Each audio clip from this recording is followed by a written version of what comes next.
மேசம் ராசி அன்பர்களே, இனிய வணக்கம். அக்னியின் அம்சம் கொண்ட உங்களுக்கு ஆசைப்பட்டதை விட அவமானங்களை அதிகமாக மிஞ்சியது.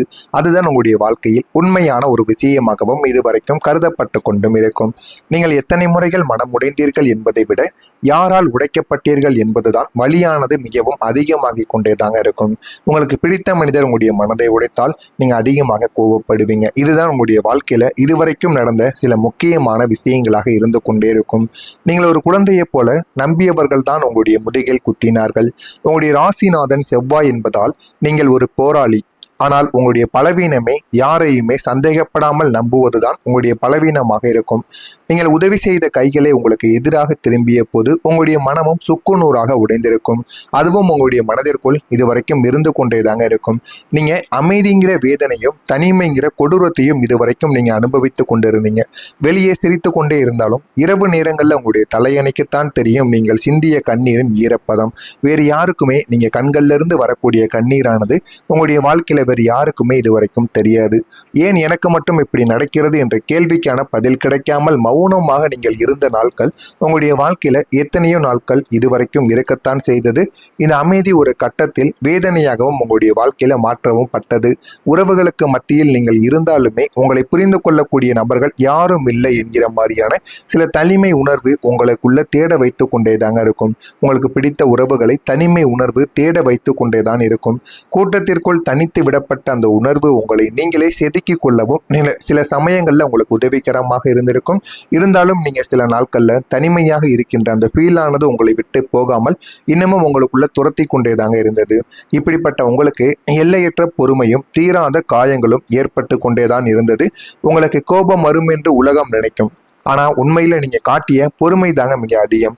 ஒரு சில இடங்களில் நீங்கள் கோவப்பட்டு பேசி விடுவீங்களோ, வார்த்தையை விடுவீங்களோ, சண்டை போட்டு விடுவீங்களோ அப்படின்னு உங்கள் கூட உள்ள நபர்களும் பெற்றோர்களும் உங்களை பார்த்துருப்பாங்க. நீங்கள் அந்த இடத்துல பொறுமையை வந்து நீங்கள் தாங்கி கொண்டு இருந்திருப்பீங்க. அதுதான் மிகப்பெரிய ஒரு அதிசயமாக பார்க்கப்படும். என்னடா இவன் எல்லா இடத்துலையும் கோவப்படுவான், இந்த இடத்துல மட்டும் எப்படி அமைதியாக நின்று கொண்டு இருக்கிறான் என்று அனைவரும் உங்களை பார்த்து திகைத்து நிற்பாங்க. அந்த அளவுக்கு சில விஷயங்கள் உங்களுக்குள்ள நிச்சயமாக ஏற்பட்டிருக்கும். குடும்பத்திற்காகவும் உங்களுடைய உறவுக்காகவும் நீங்கள் கொடுத்த இரண்டாவது வாய்ப்புகள் தான் உங்களை இன்று வரை காயப்படுத்தி கொண்டேதாங்க இருக்கும். ஆனால் அது யாருக்குமே இதுவரைக்கும் தெரியாது. ஆனால் நீ கொடுத்த இரண்டாவது வாய்ப்புகள் இன்னமும் உங்களுக்கு கூடவே இருந்து உங்களுக்கு பிரச்சனைக்கு மேல பிரச்சனைகளை கொடுத்து இதுவரைக்கும் உங்களை காயப்படுத்தி கொண்டேதாங்க இருக்கும். உங்களுடைய மனதில் இருக்கக்கூடிய தீராத காயம் என்பது நீங்கள் இழந்த செல்வம் மட்டும் கிடையாது. நீங்கள் கொடுத்த தூய்மையான அன்பிற்கு கிடைத்த ஒரு அலட்சியமாகவும் கருதப்படும். ஆனால் இது எதுவுமே ஆரம்பத்தில் தெரியாது. எல்லாமே போக போகத்தான் உங்களுடைய வாழ்க்கையில தெரியவும் ஆரம்பிக்கும். எல்லாத்தையும் கொடுத்து விட்டு கடைசியில நீங்கள் இழந்தது உங்களுடைய சுயத்தை தான் என்பதையும் நீங்கள் புரிந்து கொள்வீங்க. உங்களுடைய வாழ்க்கையில ஆரம்பத்துல நீங்க எல்லாமே கொடுப்பீங்க. ஆனா திரும்ப உங்களுக்கு கிடைப்பது எல்லாமே மிகப்பெரிய ஒரு கெடுதலாகவும் மிகப்பெரிய துரோகங்களாகவும் மட்டுமே தாங்க இருந்து கொண்டிருக்கும். தியாகமும் மறைக்கப்பட்ட உண்மைகளும் உங்களுடைய வாழ்க்கைக்குள்ளே இருக்கும். யாருக்காகவோ வாழ்ந்து யாருடைய மகிழ்ச்சிக்காகவோ உங்களுடைய கனவுகளை குழி தோண்டி புதைத்திருப்பீங்க. வெளியில் சொல்ல முடியாத ரகசிய கதைகள் கூட உங்களுடைய வாழ்க்கையில பலருக்கும் இதுவரைக்கும் இருந்து கொண்டேதாங்க இருக்கும்.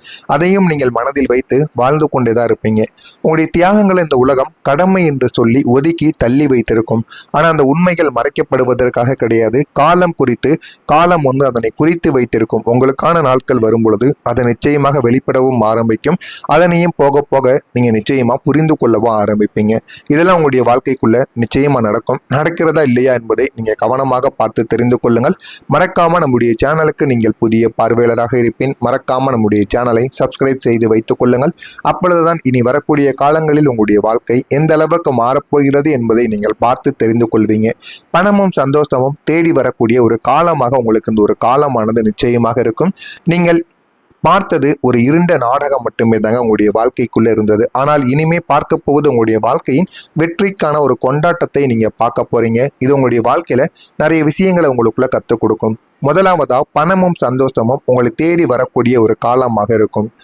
இந்த ஒரு தேதிக்கு பிறகு கிரக நிலைகள் உங்களுடைய ராசிக்கு அனுகூலமாக மாறிக்கொண்டே தாங்க இருக்கும். குருவின் அருளும் உங்களுக்கு கிடைக்கும். செவ்வாயின் வீரியமும் ஒன்றிணையும். இந்த இரண்டுமே சேரும் பொழுது உங்களுக்கு இதுவரை தடைபட்டிருந்த பணவரவை இழுத்து கொடுக்கும். போதுமான அளவுக்கு வாழ்க்கையில பணத்தினால் ஏற்பட்ட கஷ்டங்களுக்கு இனிமே தீர்வானது உங்களுடைய வாழ்க்கைக்குள் இனிமே கிடைக்க ஆரம்பிக்கும்.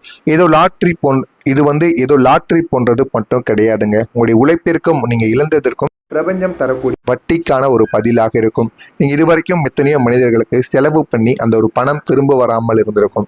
நீங்க உழைப்பு போட்டிருந்தும் அந்த ஒரு பணமும் உங்களுக்கு கிடைக்காமல் வேறு ஒருவருக்கு போயிருக்கும். அது அனைத்தும் இந்த ஒரு நாளில் உங்களை தேடி வரும். அதனால ஒரு சேமிப்பு பணமானது உங்களுக்கு நிச்சயமாக கிடைக்கவும் ஆரம்பிக்கும். இரண்டாவது வாய்ப்பா ஒரு மகா வெற்றியானது உங்களை தேடி வந்துவிடும். வாழ்க்கை உங்களுக்கு ஒரு செகண்ட் சான்ஸ் கொடுக்கும். இதுவரை நீ உங்களை மதிக்காதவங்க உங்களுடைய வாசல்ல நிற்க போறாங்க. அந்த அளவுக்கு மிகப்பெரிய ஒரு வாய்ப்பை உங்களுக்குள்ள தேடி கொடுக்கும். ஆனால் அந்த ஒரு வாய்ப்பை நீங்க பயன்படுத்தி கொள்ளணும். பயன்படுத்தி கொண்டீங்க அப்படின்னா உங்களுடைய வாழ்க்கை நிச்சயமா மாறவும் செய்யுங்க. ஆனா உங்களுடைய வாசல்ல அவங்க நிற்கவே செய்வாங்க. உங்களை மதிக்காம போனவங்க. நீங்க எதை இழந்தீர்களோ என்று வருந்தினீர்களோ அதுவே உங்களுடைய கௌரவமாகவும் உங்களுடைய செல்வமாகவும் உங்களுடைய உறவாகவும் அது இரண்டையுமே உங்களுக்கு இரட்டிப்பாக திருப்பி கொடுக்கும். இதுவும் உங்களுடைய வாழ்க்கையில நிச்சயமா நடக்கவும் செய்யும். அடுத்ததா உங்களுடைய வாழ்க்கையில வெற்றியை நோக்கி நீங்க பயணம் செய்ய ஆரம்பிப்பீங்க. உங்களுடைய கனவுகள் நினைவாகக்கூடிய ஒரு காலம் மிக அருகில் வந்துவிட்டது. நீண்ட நாட்கள் கிடையாது. இந்த ஒரு தேதிக்கு பிறகு இன்னும் சில நாட்களில் நிச்சயமாக வந்துவிடும். நீங்கள் காத்திருந்த அந்த ஒரு நல்ல செய்தி உங்களுடைய தொலைபேசியிலோ அல்லது கடித வாயிலாகவோ உங்களை நிச்சயமாக வந்தடைந்து விடும். அது உங்களுடைய வாழ்க்கையவே புரட்டி போடக்கூடிய ஒரு வாய்ப்பாக நிச்சயமாக இருக்கும். நீங்கள் தான் அதனை பயன்படுத்தி கொள்ள வேண்டும். அதனை மட்டும் நீங்க பயன்படுத்தி பாருங்க. உங்களுடைய வாழ்க்கையில அவ்வளவு நன்மைகள் நடக்கவும் ஆரம்பிக்கும். ஆனா இதுவரைக்கும் மேசம் ராசி வாழ்க்கையில யாருமே சொல்லாத ஒரு உண்மையானது இருக்கும். மேசமே, இதுவரை ஜோதிடர்கள் சொன்னதெல்லாம் உங்களுடைய ராசியின் குணங்களைத்தான். ஆனால் நான் சொல்ல போவது உங்களுடைய ஆன்மாவின் வழியை பற்றி. நீங்கள் ஏன் இன்னும் வீழாமல் இருக்கிறீர்கள் தெரியுமா? உங்களுடைய உள்ளத்தில் இருக்கும் அந்த பொறுமை. அந்த பொறுமை என்பது வெறும் பலவீனம் கிடையாது. அது உங்களுடைய ஆளுமை. பொறுமையாக நீங்கள் இருந்து சில முடிவுகளை எடுக்கும் பொழுது உங்களுடைய வாழ்க்கையில வெற்றிங்கிறது தான் உங்களுடைய வாழ்க்கைக்குள் கிடைக்கும். எல்லாரும் உங்களுடைய கைகளைத்தான் பார்த்தார்கள், எதை எதை கொடுக்கிறீர்கள் என்று. ஆனால் நீங்கள் உங்களுடைய இதயத்தையே கொடுத்திருப்பீங்க. அதுவும் வரக்கூடிய இந்த ஒரு தேதிக்கு பிறகு உங்களுடைய கண்கள் கலங்குவது நின்றால் மட்டும் போதாது. உங்களுடைய உதடுகள் உண்மையாக சிரிக்க வேண்டும்.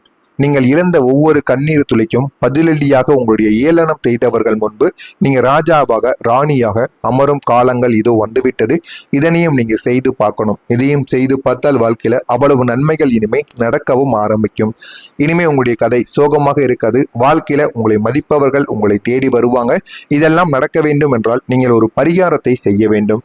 மேசம் ராசி அன்பர்கள், இந்த ஒரு பரிகாரத்தை செய்து பாருங்க. உங்களுடைய வாழ்க்கையில எல்லாமே கிடைக்கும். ஒரு வெள்ளை பேப்பர்ல சிவப்பு அல்லது புளு நிற பேனாவை எடுத்துக்கொள்ளுங்கள். எடுத்துக்கொண்டு என் வாழ்க்கையில் இருந்த தடைகள் அனைத்தும் விலகி வெற்றி, தைரியம், நல்ல வாய்ப்புகள் என்னை நாடி வரட்டும் என்று 11 முறைகள் நீங்கள் எழுதி வைத்தால் போதும்.